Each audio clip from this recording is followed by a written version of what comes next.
In this video, we'll go over the characters ka, ki, ku, ke, ko. Before we start, let's talk about short and long vowels in Japanese. We learned that there are only 5 vowel sounds in Japanese: a, I, u, e, o. In addition to these 5 vowel sounds, you'll encounter long versions of each vowel. When pronouncing a long vowel, you would simply extend the vowel for an extra syllable. See if you can hear the difference between a short a and a long a. Oba-san, oba-san. Whenever you see a double vowel, you'll pronounce it as a long vowel. For example, okaa-san, chisai, fusen, onee-san, kori. Note that an EI combination often creates a long S sound and an OU combination often creates a long O sound. For example, sensei and otou-san. The first character we'll learn is ka. Ka. Ka. Which of these characters is ka? Ka.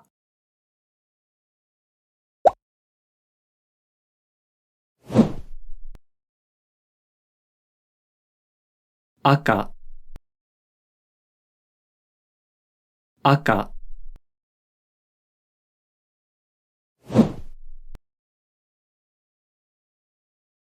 Ika. Ika.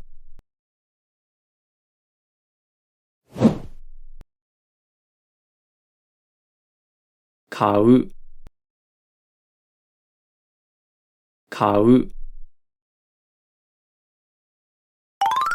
The next character we'll learn is ki. Ki. Ki. Which of these characters is ki?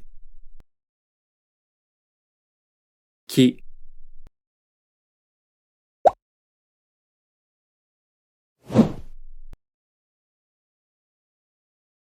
Aki.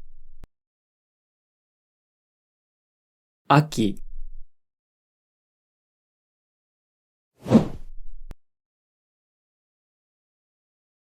Eki. Eki.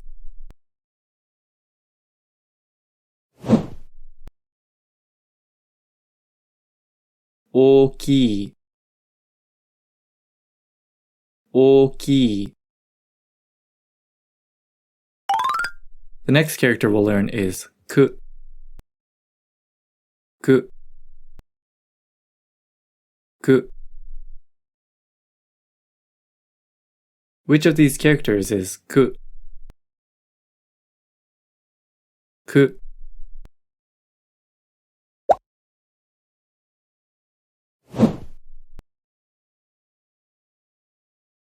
Iku. Iku.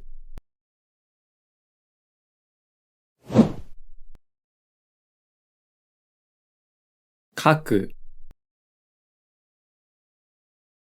Kaku.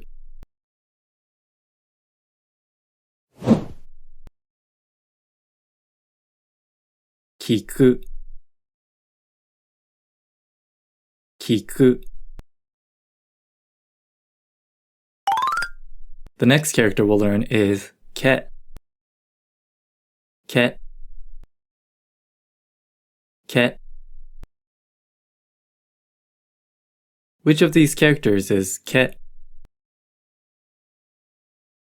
Ke.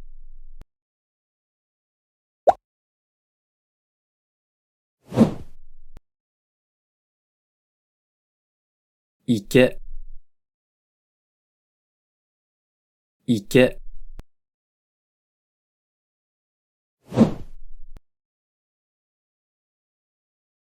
Kaikei. Kaikei.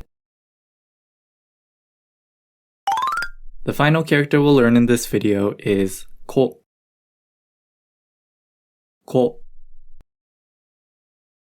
こ. Which of these characters is こ? こ.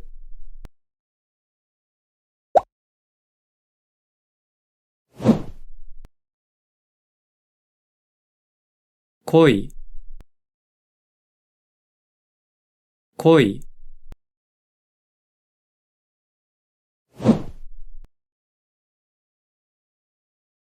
声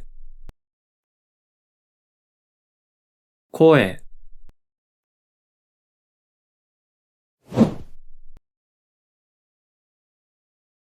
空港空港. We learned the characters かきくけこ. In the next lesson, we'll go over a variation of these characters using a marking called the dakuten. See you in the next video!